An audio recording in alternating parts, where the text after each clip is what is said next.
Dragons, their spiritual and prophetic significance. I've tried to show in the previous videos that dragons are the same creatures as dinosaurs.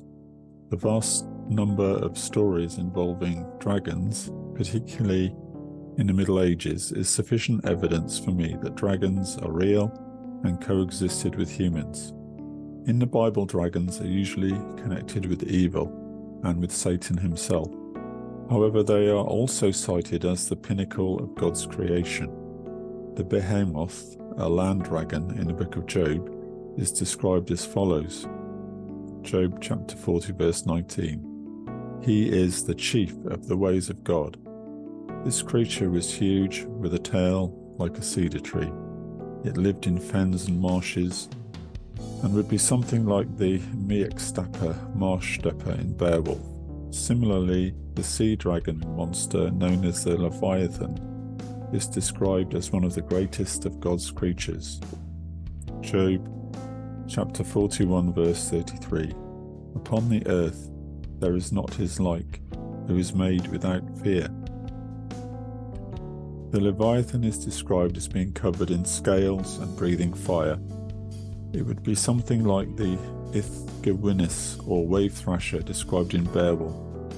So biblically speaking, dragons are not all bad.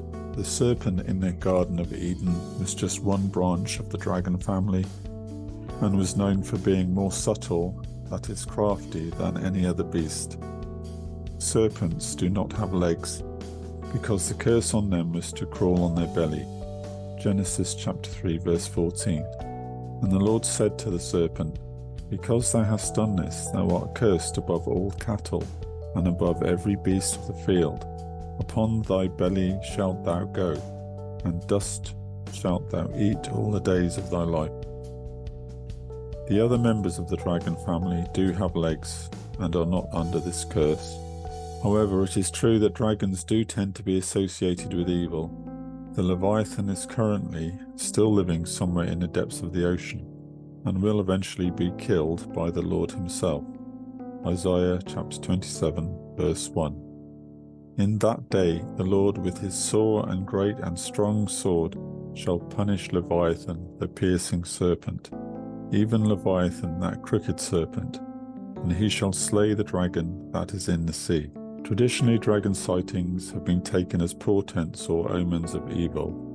The Anglo-Saxon Chronicle tells us that in 793 AD, when dragons were seen in the sky above the holy island of Lindisfarne, they presaged evil days to come. AD 793. This year, dire forewarnings came over the land of the Northumbrians and miserably terrified the people. These were excessive whirlwinds and lightnings, and fiery dragons were seen flying in the air. A great famine soon followed these tokens, and a little after that, in the same year, on the 6th of the Ides of January, the 8th of January, the ravaging of heathen men lamentably destroyed God's church at Lindisfarne through rapine and slaughter. Interestingly, in China, dragons are also omens of evil. In AD 373, Chinese records chronicled fire dragons lighting up the sky before a significant quake, leaving people in awe and dread. So there seemed to be two aspects to dragons.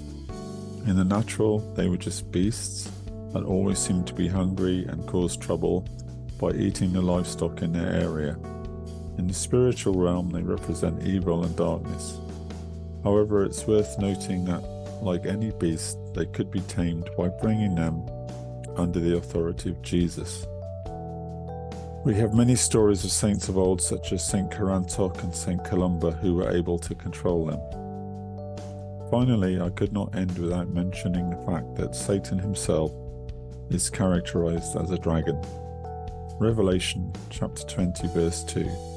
And he laid hold on a dragon, that old serpent, which is the devil and Satan, and bound him 1,000 years. Satan was an angel who rebelled against God and fell from heaven.